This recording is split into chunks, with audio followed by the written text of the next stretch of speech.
रीवा जिले से नौकरी पाने के लिए फर्जी डिग्री का सहारा लेने का मामला सामने आया है। आरटीआई एक्टिविस्ट शिवानंद द्विवेदी की एक आरटीआई के माध्यम से ऐसा खुलासा हुआ है, जिसने प्रशासनिक व्यवस्था पर भी गंभीर सवाल खड़े कर दिए हैं। मामला है फर्जी डिग्री और सर्टिफिकेट के आधार पर नौकरी पाने और प्रमोशन हासिल करने का।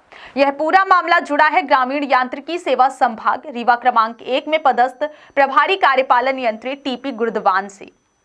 आरटीआई से मिले दस्तावेजों के अनुसार प्रभारी कार्यपालन यंत्री टीपी गुर्दवान ने अवैध और फर्जी तरीके से अपनी एएमआईई और एमए सोशियोलॉजी की डिग्री प्राप्त की है। इन डिग्रियों के जरिए उन्होंने प्रमोशन लिया और लंबे समय तक शासन और प्रशासन को अंधेरे में रखा है।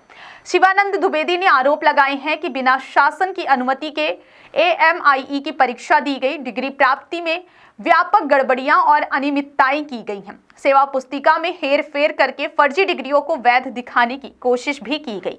आरटीआई से प्राप्त दस्तावेजों के अनुसार 1986 में टीपी गुर्दवान को केवल 2 विषयों में परीक्षा देने की अनुमति दी गई थी, लेकिन उनके द्वारा बिना अनुमति के शेष विषयों की परीक्षा दी गई, जो पूरी तरह से अवैध है। आरटीआई से खुलासा होने के बाद इस मामले पर प्रशासन सक्रिय हुआ है। टीपी गुर्दवान का रिटायरमेंट जून-जुलाई 2025 में है। बड़ा सवाल यह है कि क्या उनके रिटायरमेंट से पहले न्याय सुनिश्चित होगा या फिर यह मामला भी फाइलों में दबकर रह जाएगा। फिलहाल सबकी निगाहें प्रशासन की कार्रवाई पर टिकी हुई हैं। देखिए, ये जो रीवा जिले में ग्रामीण यांत्रिकी सेवा विभाग है, ग्रामीण यांत्रिकी सेवा में संभाग क्रमांक 1 इसमें एक कार्यपालन यंत्री हैं, प्रभारी कार्यपालन यंत्री हैं। उनका नाम है श्री टीपी गुर्दवान, तीरथ प्रसाद गुर्दवान। उनके बारे में हमने कुछ जानकारी प्राप्त की थी आरटीआई के माध्यम से। तो हमें जो जानकारी मिली थी उसमें से उन्होंने एक एएमआईई डिग्री होती है जो कलकत्ता से प्राप्त की जाती है। तो सिविल इंजीनियरिंग में उन्होंने एएमआईई एक डिग्री लगाई हुई है और उनके कुछ सर्विस बुक के रिकॉर्ड भी प्राप्त हुए हैं, जिसमें एएमआईई डिग्री और साथ में एमए सोशियोलॉजी की डिग्री जो एपीएसयू से अवधेश प्रताप सिंह यूनिवर्सिटी रीवा से उन्होंने प्राप्त की हुई है। इसको प्राप्त करने के लिए जो सक्षम अधिकारी से उसके लिए परमिशन अनुमति ली जाती है, शासन स्तर से अनुमति ली जाती है। सक्षम अधिकारी मतलब शासन स्तर से अनुमति ली जाती है, मतलब भोपाल से अनुमति ली जाती है।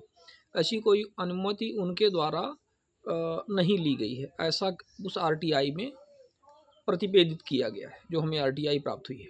जब ये आरटीआई की जानकारी हमें प्राप्त हुई तो इसके बाद हमने संबंधित सक्षम अधिकारियों को, कमिश्नर रीवा संभाग को इसकी शिकायत करी। इसके बाद उच्च अधिकारियों को भी हमने अन्य को भी शिकायत करी, भोपाल वगैरह में भी शिकायत करी कि भाई ये तो गलत मामला है और इसमें तो देखना पड़ेगा कि ऐसा क्यों किया गया है, और यदि ऐसा हुआ है इनके द्वारा उप यंत्री से सहायक यंत्री के पद पर इनके द्वारा प्रमोशन भी प्राप्त किया गया, तो यदि इनके द्वारा प्रमोशन प्राप्त किया गया और यूपीएससी के माध्यम से प्रमोशन प्राप्त होता है, वहाँ पे एक टीम बैठती है और विधिवत इसकी मॉनिटरिंग होती है, सब चीज़ें होती हैं, और यदि बिना सक्षम अधिकारी या शासन की अनुमति से इस तरह से डिग्री प्राप्त करके, और वो भी वैधानिक डिग्री है कि नहीं है इसका भी कोई मतलब अभी भरोसा नहीं है, वह भी बहुत अत्यंत संदिग्ध है।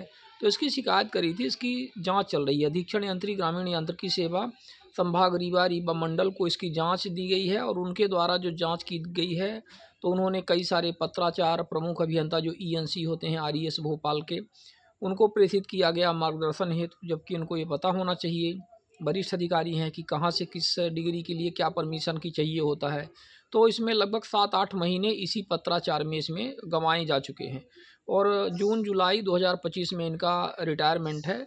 और हम ये चाहते हैं कि इसमें रिटायरमेंट के पहले इनके ऊपर जो भी है वैधानिक जो भी कार्यवाही है इनके ऊपर हो जाए, तत्काल हो जाए, और इस हेतु हमने कमिश्नर महोदय से एक बार पुनः इसमें आग्रह किया हुआ है, उनको शिकायत दी हुई है, और इसमें अब ये देखना है कि इनके ऊपर कितना जल्दी ये कार्यवाही होती है।